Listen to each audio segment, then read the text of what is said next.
Oke, kali ini kita bahas tentang bab 1 pada sosiologi kelas 10 ya. Untuk medianya sendiri, kita gunakan PowerPoint dari penerbit Erlangga ya. Kemudian kita masuk ke materi. Pada bab 1, kita membahas tentang kelompok sosial di masyarakat. Untuk tujuan pembelajarannya sendiri, kalian bisa mendeskripsikan tentang apa sih dasar-dasar pembentukan kelompok sosial yang ada di masyarakat, kemudian mengidentifikasi nih berbagai bentuk dan jenis kelompok kepentingan yang ada di masyarakat, kemudian memahami karakteristik dari partikularisme, eksklusivisme yang ada dalam satu atau suatu kelompok, mendeskripsikan tentang dinamika kelompok, dan memahami pola hubungan antar kelompok dalam masyarakat. Khusus video kali ini, kita berfokus pada mendeskripsikan tentang pembentukan kelompok, kemudian masuk kepada mengidentifikasi berbagai jenis, ya, berbagai bentuk dari kelompok kepentingan di masyarakat. Kalau berbicara tentang kelompok, yang pertama kita berbicara tentang individu ya.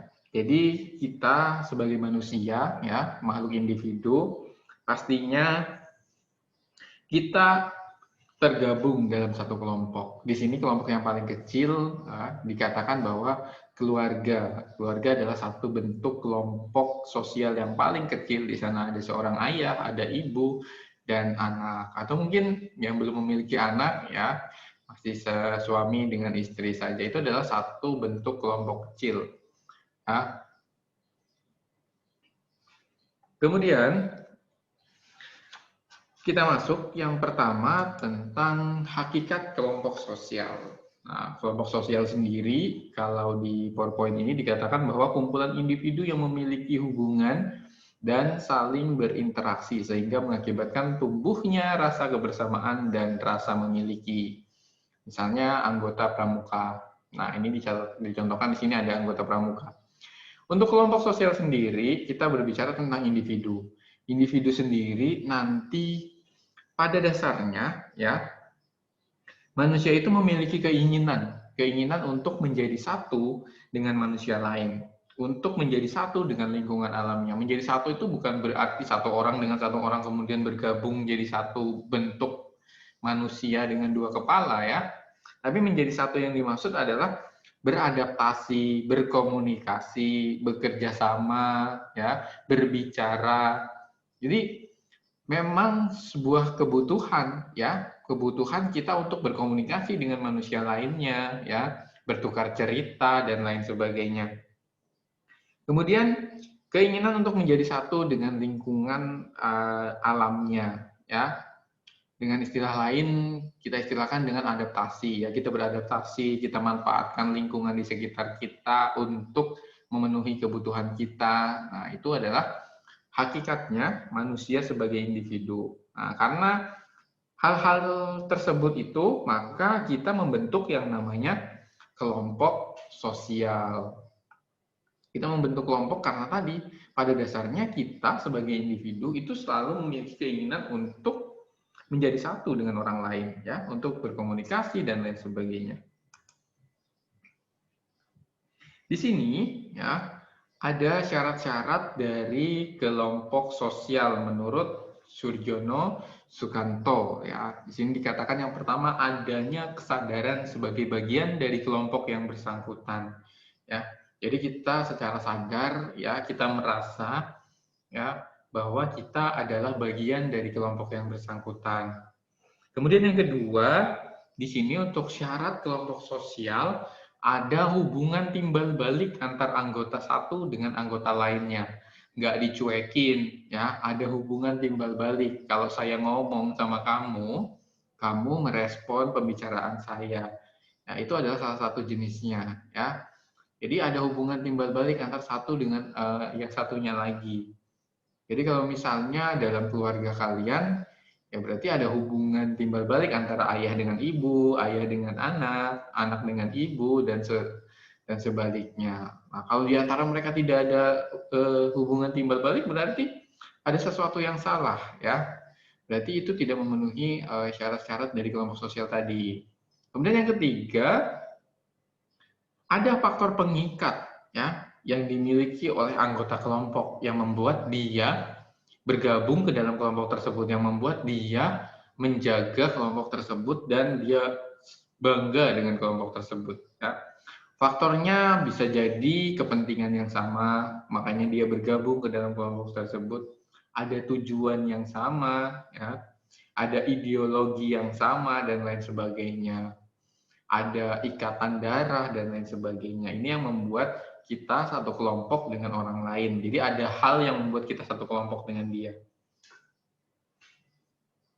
Itu tadi tentang syarat kelompok sosial menurut Sujono Sukanto.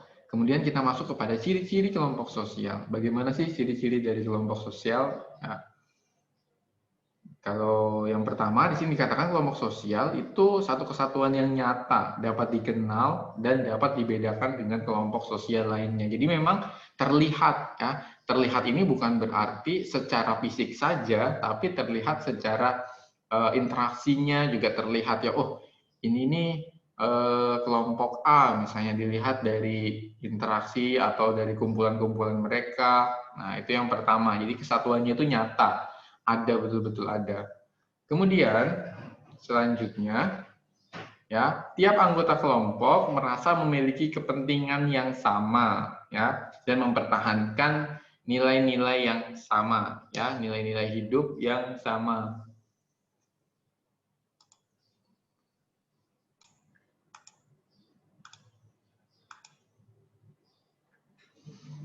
Selanjutnya tadi tiap anggota kelompok memiliki kepentingan yang sama ya, seperti di awal tadi. Jadi ada sesuatu yang mengikat ya, ada kepentingan yang sama dan mempertahankan nilai-nilai hidup yang sama. Jadi mereka memang mempertahankan kelompok tersebut ya karena kepentingan mereka sama ya, karena ideologi atau paham yang mereka anut sama. Kemudian tiap kelompok sosial memiliki struktur dalam hal ini, memiliki kedudukan tertentu. Jadi masing-masing anggota kelompok itu ada kedudukannya, baik itu kelompok yang sifatnya formal maupun yang informal. Ada peran ya. Ini ada hubungannya nomor 3, nomor 4 ya dengan nomor 5. Jadi dalam satu kelompok itu pasti ada misalnya keluarga tadi ya. Ada yang berperan sebagai kepala keluarga, ada yang mengurus rumah tangga, kemudian ada yang sebagai anggota atau anaknya sendiri yang menjalankan kewajiban membantu orang tua dan lain sebagainya. Ini adalah kedudukan dan peran yang ada dalam satu kelompok. Kalau misalnya yang sifatnya formal, pastinya ada ketua, ada wakil ketua, dan lain sebagainya.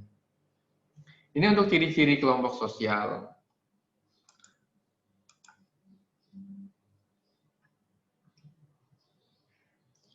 Untuk proses pembentukannya, ya, untuk proses pembentukan kelompok sosial, ya, di sini dibagi bahwa berdasarkan anggotanya dilihat ada kelompok dengan 2 anggota, ya, kemudian ada kelompok dengan 3 anggota, kemudian ada yang lebih dari 4 atau 3 anggota. Ini proses dalam pembentukan kelompok sosialnya. Jadi katakan tadi seperti di awal bahwa manusia sebagai individu itu dia tidak bisa atau tidak mampu untuk hidup sendiri ya, dia memiliki kebutuhan yang harus dia penuhi.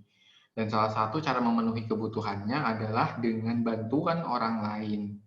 Makanya dia karena ada kepentingan, dia kepentingannya apa untuk memenuhi kebutuhannya dia yang tidak bisa dia penuhi, makanya dia menjalin hubungan dengan manusia lainnya. Ya, makanya satu individu itu membutuhkan manusia lainnya untuk memenuhi kebutuhannya. Ya, selain untuk memenuhi kebutuhan secara fisik, juga secara mental ya. Secara mental manusia membutuhkan manusia lain untuk berkomunikasi, bertukar pikiran dan lain sebagainya.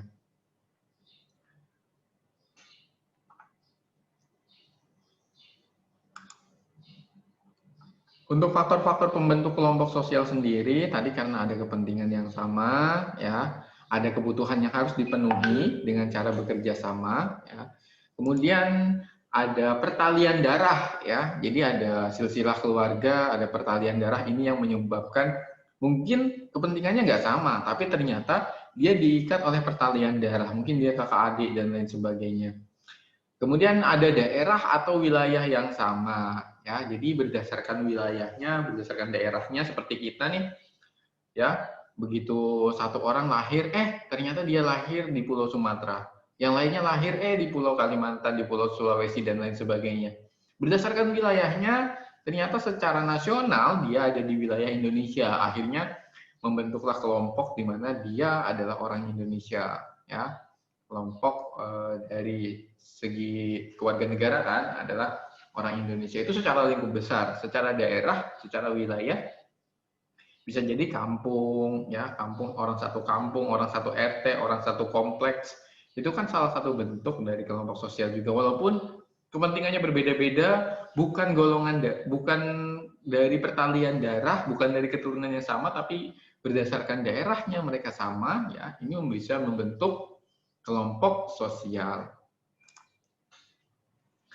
Ada satu tokoh, ya, Emil Durkheim, yang membagi kelompok sosial, ya, berdasarkan dua, ya, ada solidaritas mekanik dan ada solidaritas organik. Secara garis besar di sini dikatakan bahwa pada solidaritas mekanik di sini belum mengenal pembagian kerja.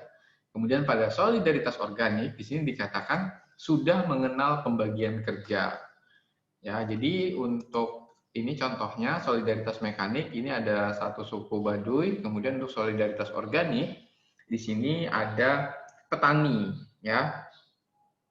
Pada masyarakat solidaritas mekanik, ya, yang diutamakan adalah persamaan perilaku dan sikap seluruh warga masyarakat yang diikat oleh kesadaran kolektif, ya, bahwa mereka memiliki 3 karakteristik. Di sini dikatakan tentang kepercayaan, perasaan kelompok, ada orang yang berasal dari luar atau ada di luar warga, kemudian sifatnya memaksa. Nah, jadi di sini untuk solidaritas mekanik sendiri, di sini lebih kepada menjaga, ya, menjaga in-grupnya sendiri, menjaga kelompoknya sendiri, ya. Kemudian untuk sanksinya, kalau ada yang melanggar pun di sini karena sifatnya tadi kesadaran, ya, maka akan dikenai hukuman tertentu, ya. Ini gunanya untuk menjaga persatuan, sedangkan hukumannya yang selain menjaga persatuan tadi, tujuan lainnya adalah agar kondisinya seimbang, ya, tidak menyebabkan penyimpangan seperti itu. Jadi untuk solidaritas mekanik sendiri, mereka lebih ke arah mandiri, ya, bisa memenuhi kebutuhan pokok mereka sendiri, ya, artinya di dalam kelompok tersebut mereka lebih solid, ya, mereka lebih diikat dengan aturan-aturan yang di dalamnya ada kesadaran bersama.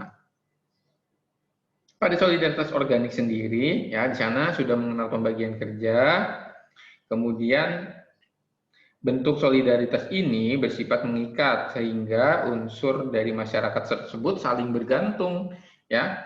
Satu sektor dengan sektor lainnya, ada sektor A, sektor B, sektor C, yang semuanya itu saling bergantung. Kalau misalnya salah satu sektor ada yang terganggu, maka bisa jadi sektor lainnya akan terganggu juga, ya.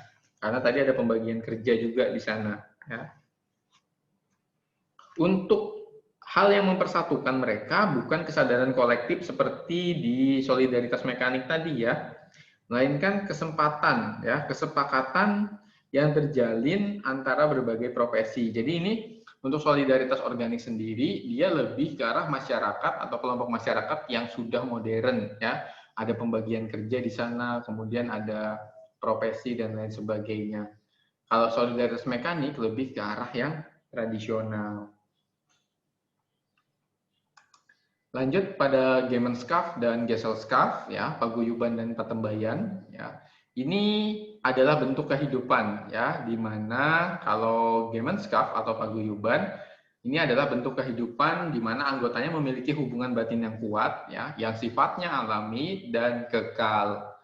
Kalau patembayan, nah di sini adalah kehidupan publik sebagai sekumpulan orang yang kebetulan hadir bersama, tapi secara mandiri, ya, masing-masing orang ini bisa berdiri sendiri. Jadi lebih ke sifatnya ya, pada paguyuban itu mereka lebih akrab, kemudian ada hubungan batinnya lebih kuat ya. Sifatnya mereka terbentuk secara alamiah ya. Kalau Gesell Scarf sendiri lebih ke arah mereka terbentuk karena ada satu kepentingan yang sama ya. Tapi di luar dari itu masing-masing dari mereka bisa berdiri sendiri, tidak bergantung dengan kelompoknya. Untuk paguyuban sendiri biasanya berhubungan dengan sesuatu yang sifatnya alami. Ini biasanya ada paguyuban berdasarkan darah ya, contohnya keluarga atau kekerabatan ya, kelompok keluarga besar, kekerabatan itu salah satu bentuk paguyuban.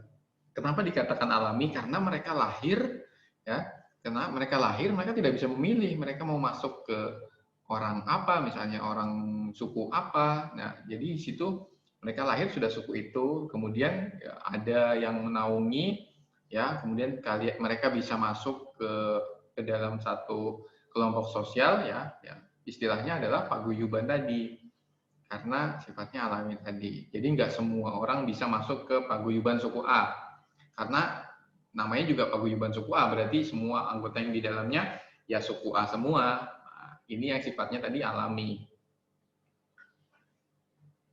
Kemudian di sini ada pembagian berdasarkan ikatan darah tadi ya, atau ikatan kekerabatan. Kemudian ada yang Gemeinschaft of Place atau ikatan berdasarkan tempat tinggal atau tempat bekerja ya.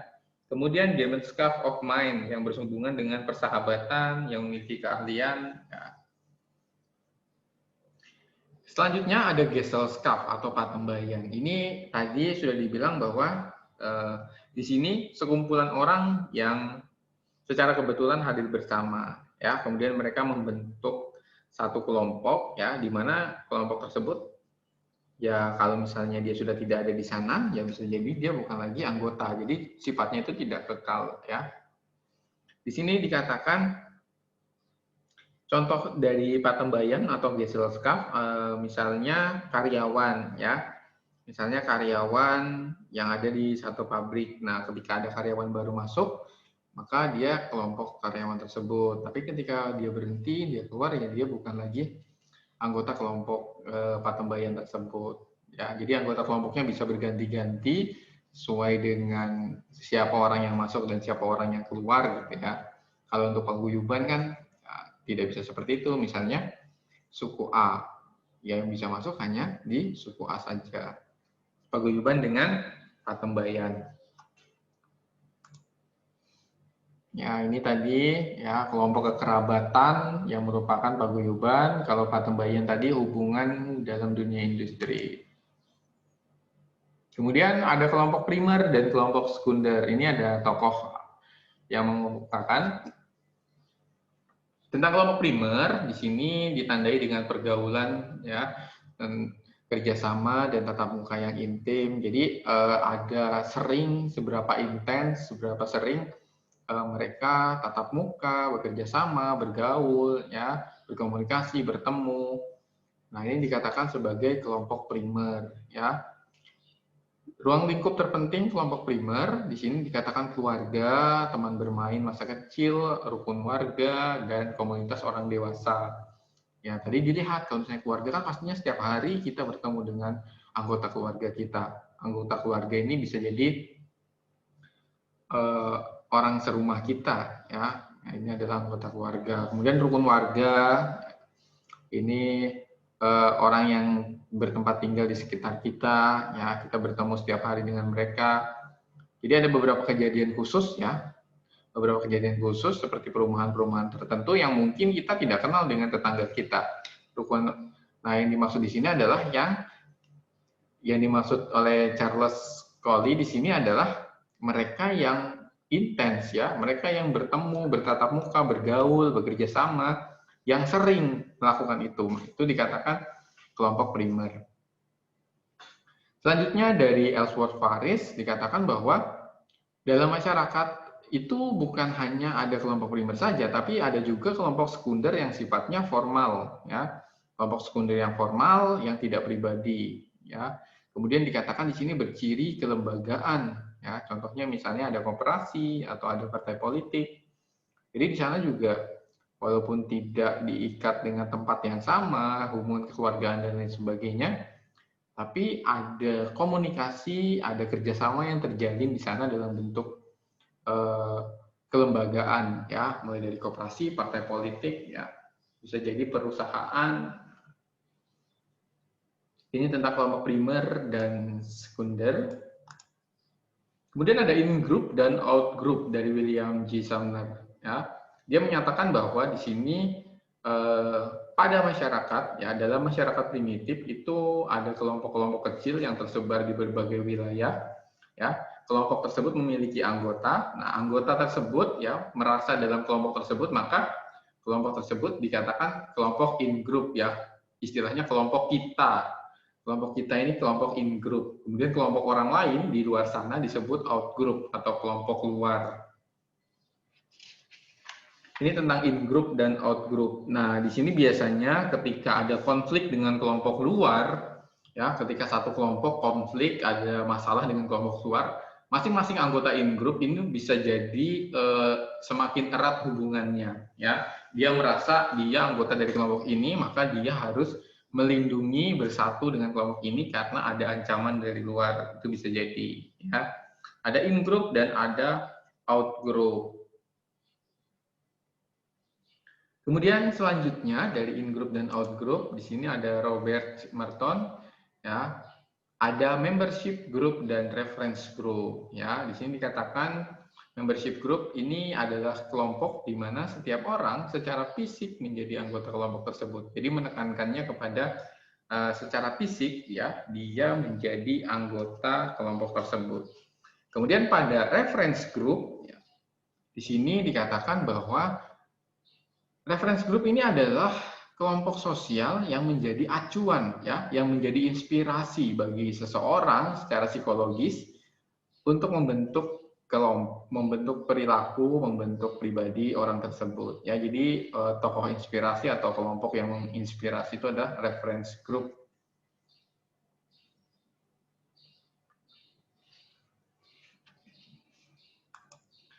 Selanjutnya ada kelompok formal dan kelompok informal, ya. Sini dikatakan untuk kelompok formal sendiri adalah kelompok yang bercirikan memiliki aturan yang tegas, kemudian kelompok ini sengaja diciptakan untuk mengatur hubungan antara sesama anggota di dalamnya. Nah, kalau kelompok informal, kebalikan dari kelompok formal. Kelompok informal sendiri, kelompoknya tidak memiliki organisasi yang tetap, ya, strukturnya yang tidak pasti. Ya, jadi struktur dan organisasinya itu nggak bisa dipastikan. Kalau kelompok A harus seperti ini, ya. Kemudian yang sejenis dengan kelompok A harus seperti ini, tidak pasti seperti itu. Kemudian untuk kelompok informal juga terbentuk atas dasar pertemuan, ya. Jadi lebih ke seperti kelompok teman nongkrong dan lain sebagainya.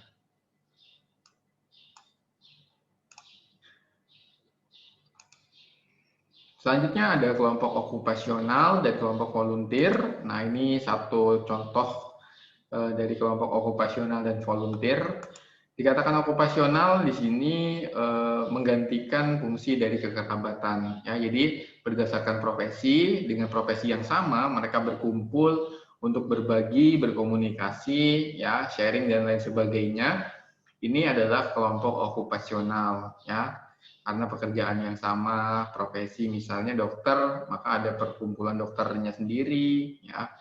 Bahkan sampai tukang ojek, ya, ojek online pun memiliki perkumpulan mereka sendiri, ya.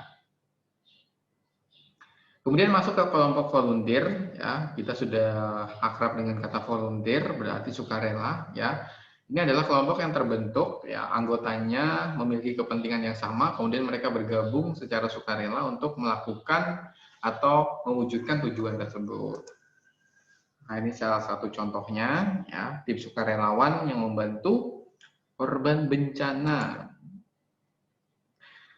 Selanjutnya, di video selanjutnya kita akan bahas tentang karakteristik dan dinamika kelompok sosial.